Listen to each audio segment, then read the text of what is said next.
Hey everybody, it's Tim Sackett back with HR Famous, and talking with my buddy Chris Dunn about Kinetics, kineticshr.com, and it's Women's History Month, and they are founded by a great woman that I've got to meet. She's an awesome lady, Shannon Russo. KD, what's it like working for a female founder? I like how you asked that question, Tim. What's it like? It's like reflective. With Shannon, and I've been fortunate enough, as you have, Tim, to work for a lot of really strong women. And what I would tell you, it's like working, she's like a year or two older than me. It's like working for your big sister who's like really talented. So I had an older sister who was 5 years older than me. Shannon's not that much older than me, but it's like you grow up in a way where, just a lot of competence, a lot of assertiveness that you couldn't provide, like when you're the younger sibling. It's like working for my older sister. That's kind of cool, right? Yeah. No, I think you have a better version of this. Obviously, I got to work for a woman founder, my mother, but that's a different relationship, right? A little bit different. Shannon never came across to me as, like you said, as a mother. It is much more of that kind of like, hey, she knows her shit. She knows what she's doing, and she's going to make sure like you all are on the same page. Yeah, and it's Women's History Month, working for a company that's like, I think 70+% female. I think she's the right leader. And I think, I did a podcast with her over at Best Hire Ever that'll drop about the same time as this one. And just a lot of fascinating issues. So I talked to her, by the way, Tim, on that podcast, just talking to her about her experience growing up and how she got to where she got. By the way, her sister is a firefighter. Wow. That's cool. So there's a lot of non-traditional roles going on in the in the Russo family growing up. So cool. Blessed to have her. Yeah, blessed to have her as the founder and the leader of Kinetics. Look us up. So if you're looking for an RPO firm out of Atlanta, with a founding female founder.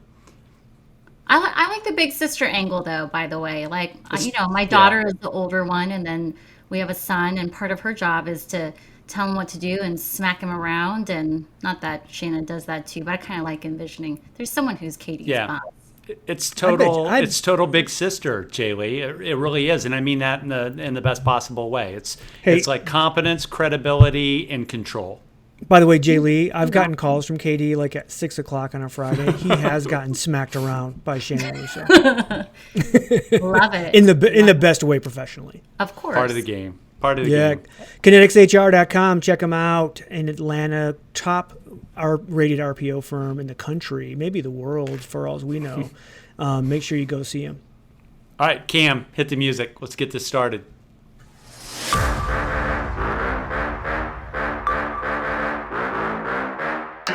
Hey, HR Famous, Chris Dunn with you. It's the world's most anticipated HR podcast. That's why I've got Jessica Lee and Tim Sackett with me. Jessica, I talked a little bit in that intro where we always sell a little bit about Shannon Russo, founder of Kinetics, being a big sister to me. Your oldest daughter is a big sister. How's the power dynamics work out with that? Big sister. Big responsibility. Part of that responsibility I tell her is, like, you got to set an example, which I think Shannon does an amazing job of. And also, you got to smack the younger one around, show them who's boss, keep them in line. And I'm not saying she has to do that with you, but that is the job of a big sister. Is she protective of her younger brother? Oh, not yet, because we're in a COVID bubble and there's no bullies around because we aren't going anywhere. But I can see her doing that in the future. They have each other's back. That's an important dynamic about siblings. Like, they've got each other's back, which is something I'm very proud of. Yeah, that's awesome. Tim Sackett, as I think about my real big sister, Stacy Dunn, she's 5 years older than me, and my biggest memory of her as a sibling is her giving me a black eye in an upstairs of a house we lived in with a baton. Yeah. What's the craziest thing? What's the craziest injury that your sister ever inflicted upon you? Well, it wasn't on me. It was on our house. So I was coming back from like Cub Scouts or Boy Scouts or one of those things, right? And this is by myself walking back, right? Like back then, your parents didn't drive you. It wasn't a helicopter situation. It was like, you want to be in Cub Scouts? Here you go. Here's a shirt. Have fun. So I'm coming back and I see fire trucks at her house. Turns out she decides, she's 2.5 years older than me. Turns out she wanted to make French fries. So she put some oil on the stove, started it up, and then decided she wanted to play Barbies because that's what kids do. Decided to play Barbies for like an hour and came back and the kitchen and the stove was on fire. You know what, Chris? You have like the older sister dynamic you talk about. There must be something about older sister and the younger sibling as a boy, because I have an older sister as well. And my memories are of her, like, we used to, some kids play house. We didn't play house. We played restaurant. And she was like the chef, the waiter, and the dishwasher. And I would be the customer. And like, she was like my nurturing bigger sister and like would cook these amazing meals for me. There were no black eyes. I think that's true. I think, that whole like older sister, younger brother thing is a really interesting thing, because like there's some stories I could tell when she was in high school, how she kind of treated me as a mascot or a sidekick. Like in some of her activities, I won't share those like publicly. But I mean, there's just a real like, hey, I'm taking care of you and I'm going to show you the ropes. And, in Women's History Month, I think that's like an interesting thing, because that's like the first of many leadership positions, like kind of happens as a sibling, right? When you're an older girl, soon to turn into a woman, I think that's kind of like the first thing. And I still rely on my real sister, not Shannon Russo. Stacy Jewell is her married name. I still rely on her, and she's still like a stabilizing force in our family. So it's cool. I think that'll continue for your two kids. I think that'll continue like throughout their lives, and it's been a great thing for me. I think you just quoted a Britney Spears song. I'm not a girl. A girl to a girl, woman. Not yet a woman. I did it unintentionally. Oops, he did it again. Oops. But speaking, JLee, about vulnerability and authenticity, that brings me to our first topic today. So I want to talk to you both about this whole thing. So during COVID's been a tough time. I think we all would agree with that. COVID's been this incredibly tough time, and we're all isolated.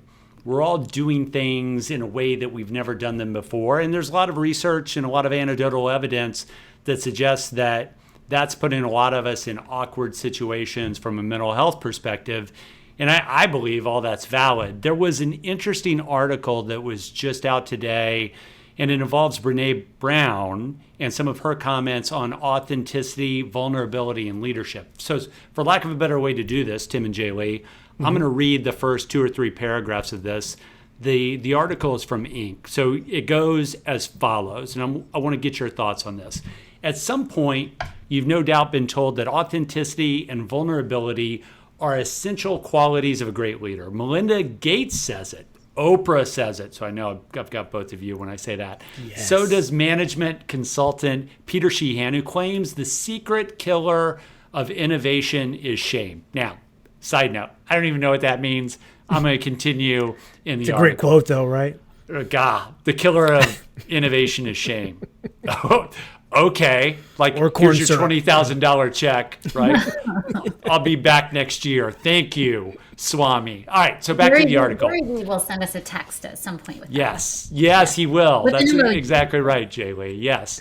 All of these experts, back to the article, insist that if you want to be effective and innovative at work, you have to be honest and open about who you are and what you think. On the other hand, we also know that there is a limit to this advice.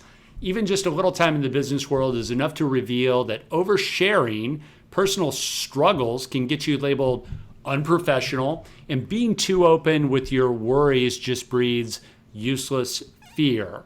So I'm going to jump forward and say that how do you walk, this is from the article, how do you walk the line between being genuine and open, but not boring and burdening others with your fears and problems? Therapist and star TED speaker Brene Brown just offered a useful and succinct answer. And her quote was vulnerability minus boundaries is not vulnerability. Now, I'm going to throw it to you first, Tim. Is it just Sackett. whining then? Yeah, like I don't know. I'm going to throw it to you. Like, here's my $20,000 check for the speech, Brene Brown. But here's what I want to ask you. I'm going to start with you, Tim Sackett, because clearly you're the most vulnerable one on this call. Like, when it comes to leadership, where is the fine line between sharing failures that you've had, concerns that you have, but not being a loser and not being like soft? That's what I'm asking you, because there is a line there.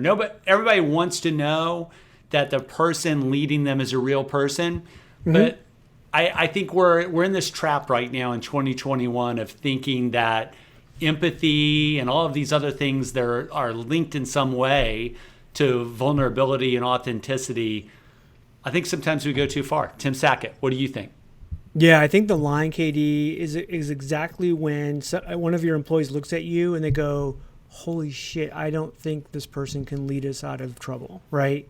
That's the line. Like, you don't ever want to, like, I want to be open and I want to share trials and tribulations. I want to be humble and I want to make fun of myself. At the same time, they can never lose confidence that I'm the one that when the shit hits the fan, I can make the right decision, or at least make a decision in a timely manner that's going to help lead us out of whatever that might be. I'm not going to crumble. I think too often we have like modern leaders that they share and they share and share to the point where people are like, Jesus Christ, that person's more screwed up than I am, you know? And like, that's the line, right? Like, you can't be more screwed up than the people that work for you. Even though we're all screwed up, you just can't show that you're more screwed up.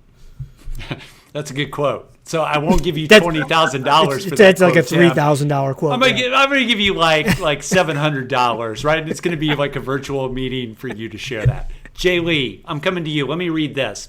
Speaking with Adam Grant on the Work Life podcast, by the way, that's like 10 notches below this podcast. Brene Brown shares the story of a team of founders she was working with who felt in over their heads at their struggling company. Should they confess their fear that they weren't up to the job to their colleagues? That would be authentic, Brown responded, but also a terrible idea. So JLee, you heard what Tim said. Where's the line? Then I want to dig in on a couple of things. So I think vulnerability is important. Like, I think people need to know that their leaders are human, right? But like, it can't be done at the cost of them not having confidence in you. So there's rules to this. Like, if I were to put some rules and guardrails and like give people some like practical, tactical things to think about, like, you have to be seen as vulnerable, but it has to be like retrospective. Share the times you effed up and you made mistakes and you had challenges in the past. Chris is taking notes, and what you learned from them, and that you too have been through these things. So I think retrospective, where you've learned lessons, very important. I think in the moment, if we're all going through stuff together, like with the pandemic, and it's more on a personal-ish level, like, share those things, but not at the cost of being seen as a train wreck and completely incompetent. Like, you got to still have some, confidence and strength that you project. So it's like, I think those are like the big things for me. Like, if we're going through something, like, I'll use a personal example. Like, my CEO passed away recently, as you both know. And like, I would not want to, of course I'm going to show my emotion and like, the sadness and like the grief attached to something like that. So when you're all going through a shared experience together, show your vulnerability then as well. But like, you have to be like choosy and cautious around like how and when you do it, because you're a leader at the end of the day and you need people to follow. People want strength in their leaders, like King George and Hamilton, remember. Hey, so King George and Hamilton, what a great character. Which was you, remember? I said you, that's you. Oh, yep. So good, you say. So JLee, I wrote down your thing on your list. I felt like that was at least $10,000 worth. Yes. And you weren't $700. You weren't even trying. All right, let me give you guys a couple of thoughts just from my warped mind. Here's the way I would break this down. See if you agree with this. Mind. Yeah, right, because it is warped, right? But so I'm going to break it down this way. When it comes to vulnerability and how much somebody's willing to give up, I feel like the top leaders that have arrived at the mountaintop or somewhere at the last base camp, I feel like they've already been through all the battles and they've got all these scars. I think they already inherently get a lot of this, that just that right amount. It's kind of almost like storytelling, right? Hey, JLee, let me give you a story to show you and Tim how authentic and slightly vulnerable I am. But then like tomorrow, like I'm going to kill like the business equivalent of an elephant in the office and it's going to like bleed out. I think they naturally get that. So that's one level, right? And then I think the level all the way down is the new manager of people who was friends with the folks that they're now managing, or they were around them, and maybe they read another article on Inc.com about vulnerability and they overshare. And then I think there's the folks in the middle. So I think that whole like new manager group would overshare a lot. And then I think it's up to the folks in the middle to figure it out, because they've probably got 5 to 7 years of experience managing people. They know they shouldn't. But I think we're reading so much stuff about vulnerability, JLee, and I'm going to go back to you with this.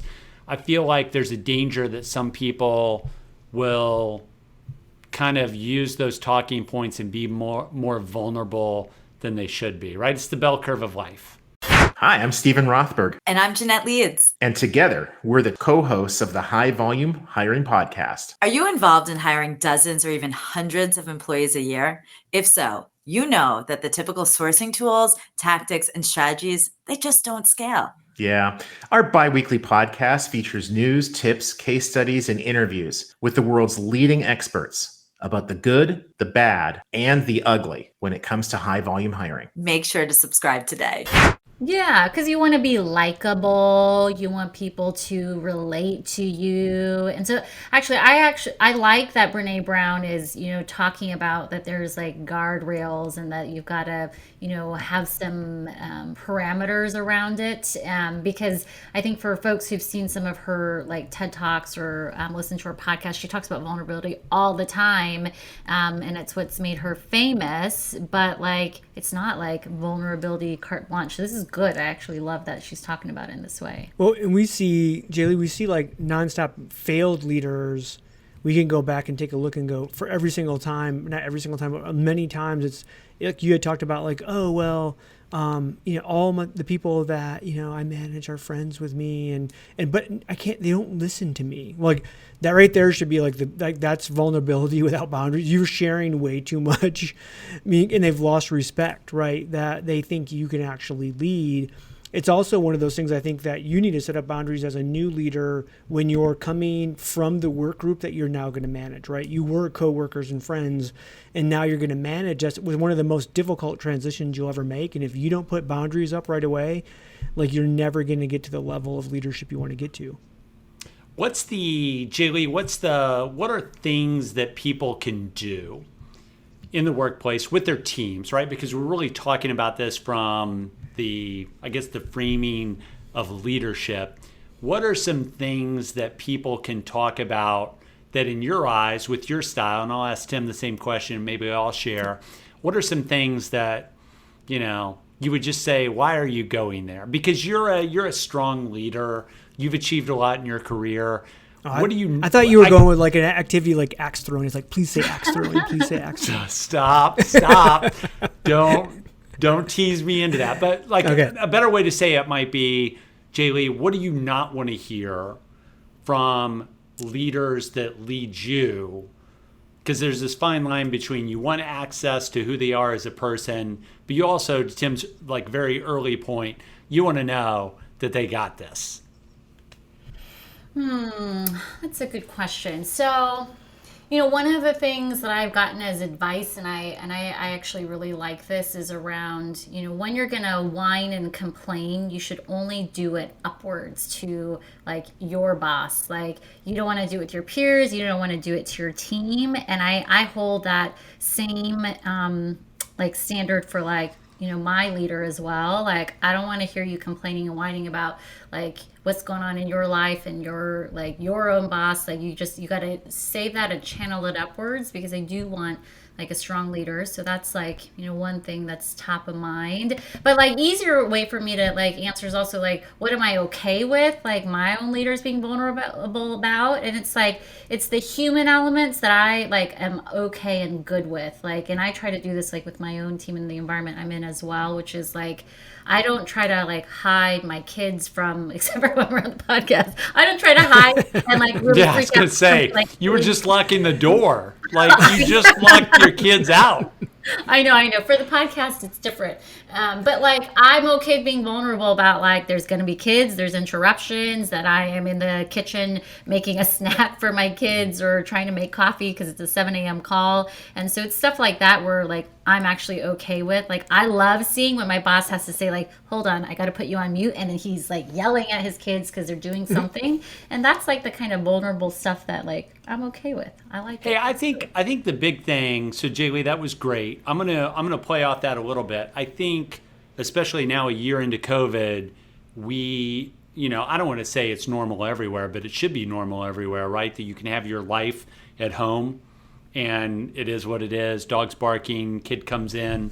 We should be like that. I think the thing, and Tim, I'll throw it to you with this question. I think the thing that comes up the most is when you have doubt, when you have stuff like going on mentally and you're not at the top of your game, do you give that up as a leader? So JLee, I'm going to throw it to Tim, but I'll give you the example that I've had stuff going on in my life. Hopefully this is going to build my authenticity like with you.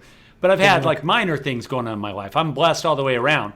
Tim actually told me on the phone just a couple of days ago, he's like, dude, you're off. So I could, like, I have a decision. Like, if he was like somebody that reported to me, but we have worked together for a long time, and Tim, I'll throw it to you with this. I could say, hey, you know what? I am. Are you ready to be my therapist? Are you ready to do that? Tim, what do you think about like leaders sharing the fact that they just don't have their shit together to their troops? I'm worried about that.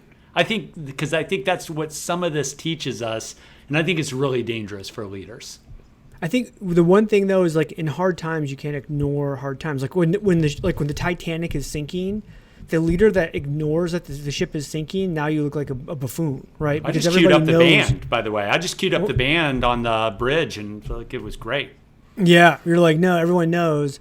So that's one of the, I think when we take a look at tactics, I love to see a leader that will come out and share some inside baseball with another leader, right? So you get like a couple of C-suites, a CFO, COO, that come out and talk about a challenge that they had behind closed doors. And as the organization hearing that, kind of story, hearing that interaction, you go, oh, so like this really happens. Like they really struggle sometimes with making decisions. But they're coming to you with not like, oh, by the way, we had this complete, breakdown, meltdown issue, and we're still destroyed and we're all falling apart. No, they come with, hey, this is real life where this stuff happens, and here's how we, made it over the mountain kind of thing, right? So yeah, like just something to think about though, which is like, it depends on the person and how like the stress and the chaos and the thing that they're dealing with manifests itself, right? Like if like you're you're an externally, like the things manifest itself externally, like you got to manage that. And like if you were like really dealing with some stuff, Chris, and it was so visible to everyone, like my advice would be like, you know what, maybe you got to just take a step back and not let everyone see it and like go like handle it. And if it means you need to step away and be a little bit less, accessible to your people while you figure your stuff out, like I think so be it, because you don't want like the optics of like you being completely out of control, the thing that's out there. The thing that I come back to though, just on the whole, is everyone goes through stuff, and it's like the retrospective that I think is important. Like you should share that you're going through stuff, Chris, after you've handled it, figured it out, gotten through it. Like come back and share, I don't know if you guys realize we were going through this thing and I was going through this thing, and it's all good now. Hey. Like, retrospective. I think you got to go retrospective. Like Jay and Katie, like we're all married. We all had long-term spouses. One of the great things about my wife, Kim, is that she sees my stress before I notice I have stress. And like she can witness that. I'm wondering if your spouses know you're off before you know you're off? Oh, it for me, it's based on how many wine bottles are in the recycle bin. It's like, I think maybe you should address the root cause of the whatever's. Yeah, that's how we know in my house. So I'm going to close this segment with this, and I got one more thing I want to throw at you, and we'll do it like in relatively short fashion. But I think, JLee, you brought up a good point.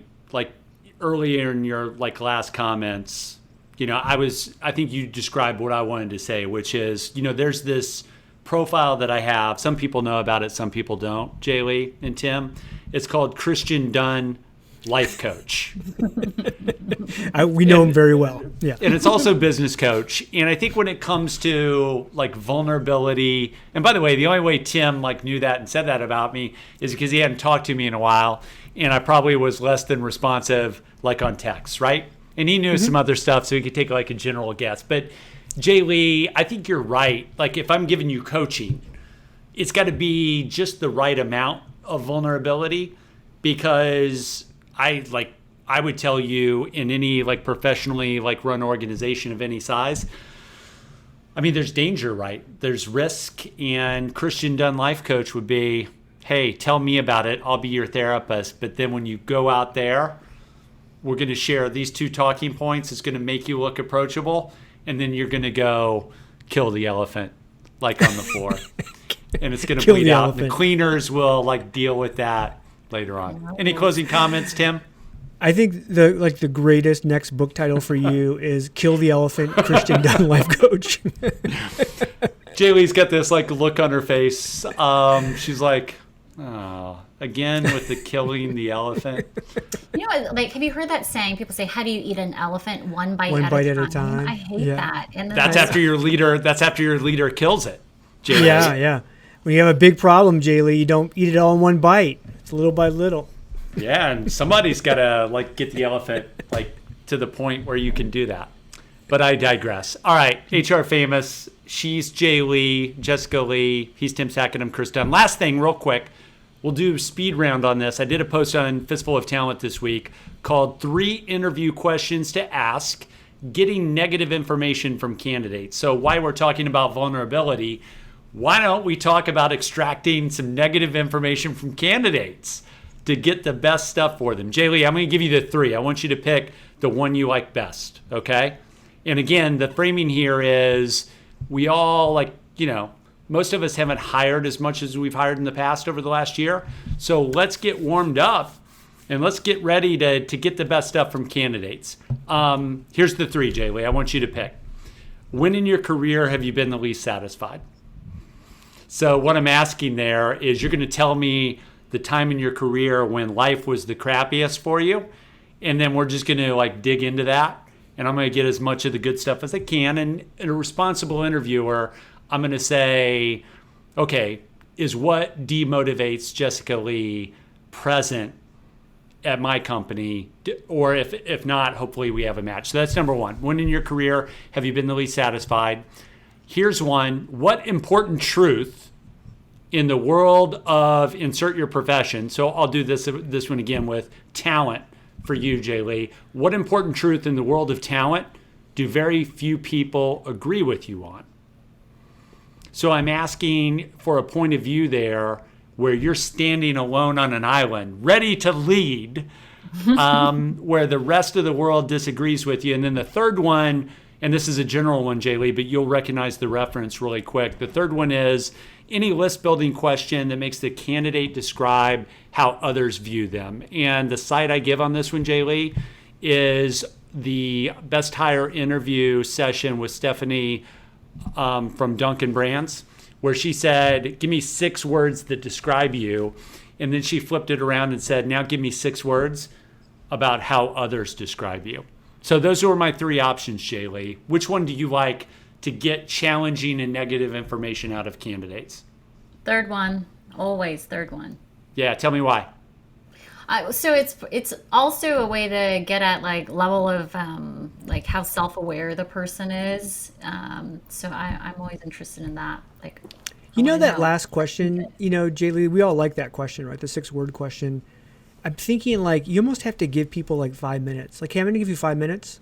I'm going It to was walk hard. out. Because yeah. in the moment, like just thinking of 6 words, like when you're stressed is panicky, right?